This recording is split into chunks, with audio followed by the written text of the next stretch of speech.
Hi, welcome to Across the Desk with Kit Fairchild. We're going to start off season 2 here, and there's been a lot of stuff that happened since we took our little break. It's been about, 2 months now? 2 months about since we done our last show. And there's been a whole lot of stuff that's been going on. Of course, I think we're in some kind of wild game of Jumanji, so here you go. We have, riots, and we have protests going on. We had armed militia groups. What do we have? We have COVID going down. We got all kinds of unrest and everything else, murder hornets and everything. So here we go, right? Going almost into July here, and starting up season 2 right now with a whole bunch of stuff to talk about. I kind of want to talk about a few things because right now I want to focus on what's coming up really quickly. So we got a couple of weeks coming, and we're going to have a primary election, and there's going to be a few other things on there, like State Question 802. I did a show in season 1 on State Question 802, and it's something I kind of want to revisit right here, right now. State Question 802 is about Medicaid expansion. Medicaid expansion in Oklahoma needs to happen. This is going to bring in probably, what do they say, 900 million, and we need to fork up 100 million. This is more than they've already wasted on this Sooner Care 2.0 that Kevin Stitt wants to champion, that he didn't fund when he, conveniently vetoed some legislation that had the funding mechanism in it. He vetoed this, so now there's not really a funding mechanism for the Sooner Care 2.0. But there you have it. We got a governor that just doesn't quite like to think ahead. Kind of like saying, oh, yeah, when Trump comes and visits us at the Tulsa BOK Center, well, we need to have him tour Greenwood, without thinking that, there's going to be stuff going on there. And the president has a detail, and they're going to require security and everything else. It's going to be real disruptive. But hey, leave it to Kevin Stitt to not think more than 2 feet in front of him to go, oh, that sounds like a great idea.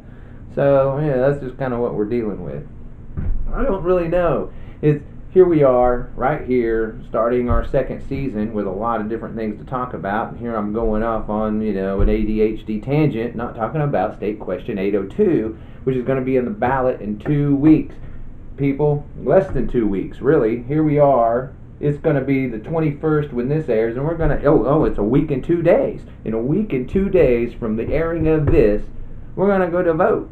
And with the COVID thing and everything else, I want to know how that's going to work. I've already seen some places where polling locations have been dwindled, and the people to run them, the volunteers they get in there, they're not volunteering because of the COVID thing. So that kind of gets, see how that works. My wife and I, we've already opted to do absentee ballot this year, so we got those in the mail, and we're going to do it that way. Anyway, that's probably a good thing to do. If you've already had the time to do it, now it's probably a little too late. But there you have it. We have a vote coming up on the 30th, and 802, State Question 802, is going to be on that ballot. We need to vote yes for this. This is going to bring in money that we're already paying to the federal government. It's going to bring this into Oklahoma. It's going to help our rural hospitals out. It's going to help out so many low-paid Oklahomans. It's going to be a good thing for Oklahoma to do this. And you've got one group that's against it. Of course, it's OCPA. Those guys. They just, if they can't get their hand in the cookie jar, well, it's just not good enough for Mr. Smalls III and his cohorts over there at OCPA. So, of course, they're against it. And they're championing this Sooner Care 2.0 that we've not funded yet by, Governor Stitt being a derp and vetoing the legislation that funds his own plan. Well, we'll see what happens with that. The other thing, you just got to go. That's what's going to happen. That's what's going to happen Tuesday, the 30th of June. Mark it on your calendars. You got to vote. If you haven't got that absentee ballot, go do it in person. Wait in line. Take the time now. Do it now. Whatever you got to do to plan that day out, do it so you can vote. It's this important. And there's a reason why they put it on that ballot. Well, it's the primary ballot. If you're a Republican, you're not going to want to have State Question 802 on the general election ballot or anything like that, because that's just going to drive Democrats out, and we know it. So that's why it's on this ballot. So please, you gotta get out this coming well, not this coming, it'll be after next show, is I'll probably do another one on this because it's that important. State question 802. We got to do it. I got some information I'll be showing at the end of this segment where I want you to just really pay attention to what's going on, see the facts about state question 802 and about Medicaid expansion. You know, the citizens had to go out and do this themselves because the cowardice of the Republican legislature not moving forward on anything, being too timid about their small base of voters, not, supporting them on this. It's overwhelming. The support for this is overwhelming. More signatures signed than any other petition in Oklahoma's history on this in a record amount of time. This thing's gonna pass. And it's why they fought it tooth and nail. It's why OCPA took them to court to say, oh, there's a language in it. I don't like this word. It's just the wimpiness of what they tried to do to stop it in the first place, to try to silence the Oklahoma's people that put this together. Not only that, all the signatures are signed. These small group of people, they wanted to stop this before it even got started. The court said, nah, man, it's fine. We're going to let it happen. And they tried to stop it again. That didn't work. And then they finally went through. The governor sat on it forever, months and months and months, until the deadline when they said, okay, if he doesn't make a decision, it appears on the general election ballot. And I'm sure people called him up, hey, we can't let this get on a general election ballot. That'd be nuts. You know how many Democrats it's going to drive to the polls? Well, not going to, that's just too many people that won't vote for them that will show up to vote for this, and they don't want that to happen. This goes back, you got to think. There was a guy back in the 90s named Glenn Coffey. He went back into his private law practice these days, but he came up with a scheme, and it worked brilliantly. And he did it himself. He didn't, because, see, there's a thing, legislature, they can put in their own petitions. They don't have to go get signatures or anything else. They can just make a petition to the people, and that's what he did a lot. That's where we got our voter ID laws. You got other laws on, saying, in God we trust and all this stuff. And he passed all these, had all these state questions put in during voting time, specific voting times, and this was to drive certain people to the polls. Glenn Coffey knew this back in the day, and then in an ironic fit, he comes out later and goes, we gotta really clamp this down because we can't just let anybody make a petition. Oh man, they'll abuse it and try to, do electioneering with it. And it's kind of like, oh, you mean kind of like you just did? But I don't know if you know me too well, but if you've seen a lot of last season, I'm kind of a guy that likes to play by the same rules. I love it. If you're going to play by the rules, I'm going to too. And nothing, I'll tell you what, if you're any kind of Democrat or left-leaning person, nothing will get under a conservative skin more than playing by the same rules they do and pointing it out that I tend to play by the same rules. That's exactly what I'm doing. Please cry about it. You'll watch them. You'll watch them do it.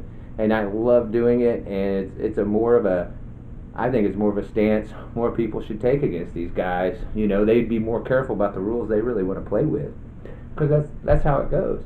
There was an ancient military strategist.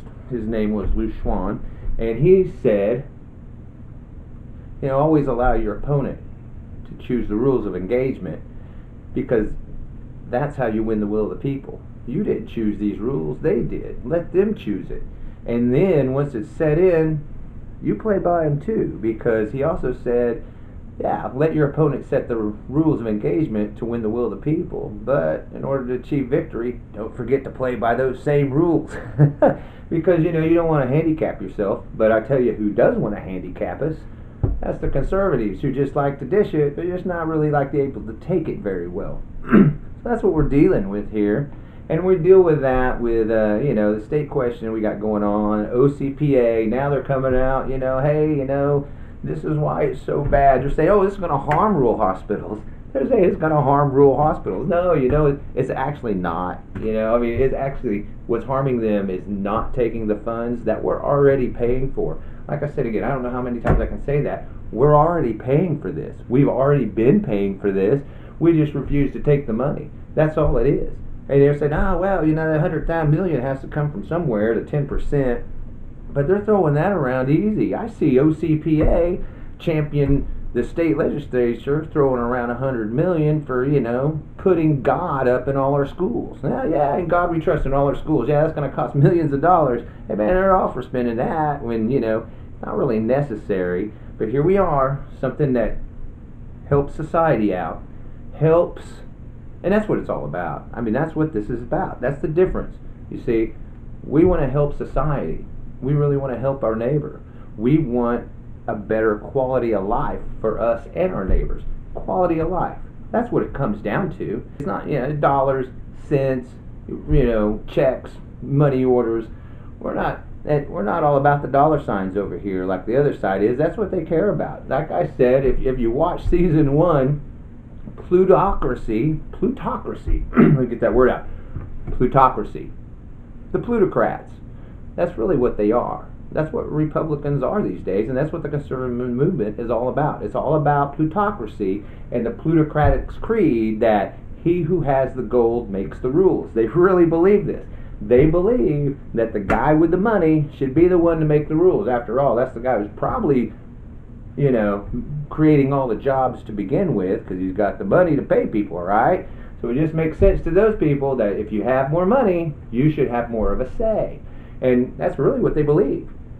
You don't have to go any further than Mullen to see what he said at a town hall a few years back when he said, hey man, I only work for the moneyed interest in my district, the taxpayers that pay all the taxes.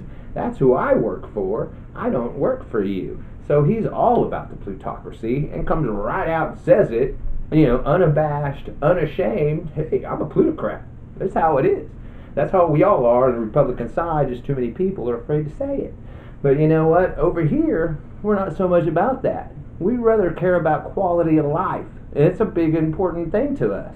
The quality of not just my life, but everybody's life, no matter who they are. Red, yellow, brown, white, green, woman, man, LGBTQ, or straight. We want everybody to have a good quality of life. That includes schools, that includes roads, that includes parks and recreation. It includes health care. Yeah, it really does. So these are things that are important to us. Not so much over there. They care about the money. That's what they care about. I care about how much money it costs, and I care about if I can get my hands on it. That's what they care about over there. You can see it. Go on Facebook. They post about it all day long. Here we go again. It's about quality of life. I wear a mask because I want other people not to get sick in case I have something. That's what it's about. It's not because I don't want to get sick, because I don't want to get somebody else sick. But you got people on the other side, they don't care about that. They don't. They're all about rugged individualism, which means, hey, screw your rights. What was that? There's a guy with a shirt that says, my rights don't end where yours begin. Really? Well, what about my rights? See, he doesn't care about your rights. He only cares about his rights. And that's what it's all about. That's what it's all about with those guys. And you see it every day. You see it with OCPA and what they're putting out with the ads against State Question 802. It's blatant as day. You can see it. Go read it for yourself. The Google machine. Get after it. And the most important thing in all of this, though, hey, I'm back. It's season 2. I'm back. I'm going to do a weekly show here. We'll keep it about 15 minutes, I think, is what we're going to do. And I'm going to talk about the Oklahoma issues that are going on right now. I'm not going to talk too much about the COVIDs, that's going on. Hey, it's a local issue. We have a lot more cases now. We're having like our second wave, and, our leaders don't seem to care. But I hope citizens do, and I see some out there that do, and I'm real appreciative of that. The other thing, we got going on locally now, we got the protests. We had a big protest go on in Oklahoma City over a couple of weeks ago. Black Lives Matter group. And, social and racial justice and policing and everything else. So we have a lot of that going on as well. People going out wanting to defund the police. I kind of get that. I kind of see where they're going. I kind of see. But it's not a true, total defunding. And you got to be careful there, because one of the things I saw with this is the other side, they're going to race with that. Oh, they're going to defund the police. They want to get rid of the police, abolish it. And hey, man, there might be a small, percentage of people that, they would go for that. But really, it's not really a total defunding of policing or law enforcement. We still need to enforce our laws. Everybody recognizes that. It's just a different way of policing. We don't need to militarize our police. We don't need to do that. and it's costly to do that. So let's reappropriate those funds, like, to education, right? So that's the other thing. I see all these police in their riot gear and all their new expensive gear they're wearing, and going, for the 10,000 guys you just outfitted with that, we could have really done something with our schools, But you see where the priorities are. It's not in education, which is sad, really, because education is so important. It's so important for our economy. People don't come to Oklahoma. One of the main reasons big Fortune 500 companies don't come here is because we lack the education resources they need for their people. Because there's certain things, like if you're a car manufacturer, Tesla, this is one of the sticklers with them. They require mechanical engineers with mechanical engineering degrees and mechanical engineering licensure. Well, guess what? We live in Oklahoma. How popular do you think that is as a degree field here? I'll give you a minute. Yeah, that popular, huh? Yeah, so there's a problem there with them coming here because they don't have the workforce because we don't have the education in place for it. Not only that, this is why education is so important too.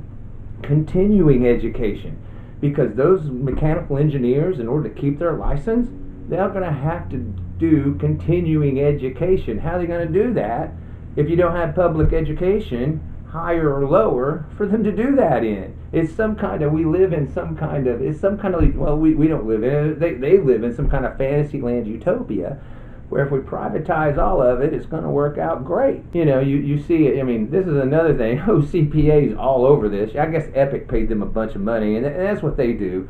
I mean, I honestly would like to do, I'd like to do an experiment, take a lot of money, but, an experiment, because I'm really believe that conservatives, man, they go where the money is. They'll say anything as long as you pay them enough. I mean, come on, man. Lindsey Graham, they got that ad out for Joe right now. It's a great ad. And, where he's just slamming Trump and praising Joe. And it's like, what happened? What happened to Lindsey Graham to make him change so much? Or even Ted Cruz. I mean, here's a guy Trump went after his wife, called her a dog, and said his dad was an assassin, and now he can't kiss his ass enough. Can't do it. Can't do it. What happened? What happened to make them change so much? I'll tell you what happened. It has to do with something green and look like an S with a line through it. Yeah, dollars. That's what it is, and that's what they care about on the plutocratic side of the realm. Anyway, this is all I'm going to have for our first show. Kind of a big long rant on Please Go Vote, 802, and what the hell is going on with our world. Somebody's played a game of Jumanji. That's where I'm at. That's where I'm at right now. And come New Year's Eve, I'm seriously considering yelling Jumanji when it comes down to dropping the ball, because this game's got to come to an end somehow, and you got to say the name, right? That's what you got to do. Am I right? You got to say the name. Got to say the name. Anyway, Cross the Desk with Kit Fairchild. We'll see you next week.